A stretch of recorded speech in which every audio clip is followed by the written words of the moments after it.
2 linggo na lang po, pasukan na uli ng mga estudyante.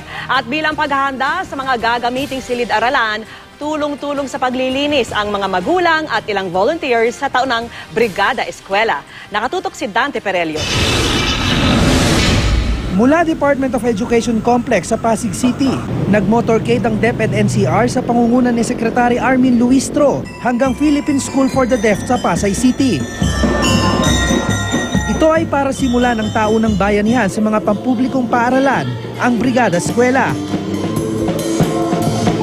Mistulang hinarana pa nga si Secretary Luistro ng mga guro, magulang at komunidad para mahikayat na makipagtulungan sa paglilinis, pagpapaganda at pagsasaayos ng mga eskwelahan bilang paghahanda sa nalalapit na pagbubukas ng klase sa Hunyo 3. Gusto naman po namin na yung mga nag-aaral dito may pagmalaki na okay yung school nila, malinis, tsaka maayos. Kami din po yung tutularan ng mga kabataan kahit na kami senior citizen, naaagapan namin lahat ng kaayusan ng buong eskwelahan. Pero hindi raw magiging madali ang Brigada Eskwela ngayong taon dahil na rin sa katatapos lang na eleksyon. Marami pa rin kasing posters at tarpaulins ang nakadikit pa rin sa mga eskwelahan na nagsilbing polling centers. Nag-uumpisa na yung ating paghahanda, yung ating maintenance work para sa lahat ng ating mga eskwelahan. Hinihikayat ko ang lahat ng ating mga kababayan, Pilipino, mga kaibigan ng mga Pilipino na sumama sa Brigada Eskwela. Sa Maricaban Elementary School sa Pasay, sinimula na rin ng mga guro at volunteers ang paglilinis at pagpapaganda ng mga pisara, upuan at grills ng mga bintana.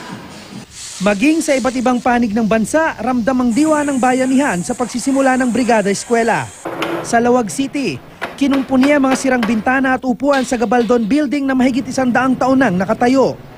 Tulong-tulong ang mga sundalo at magulang sa paglilinis sa eskwelahan sa Benmalay, Pangasinan.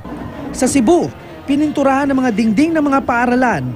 Mga campaign posters at flyers nitong eleksyon ang nilinis sa isang paaralan sa Davao City.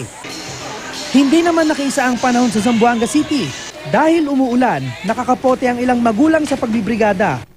Tiniyak naman ng PNP at NCRPO na handa sila sa muling pagbubukas ng klase.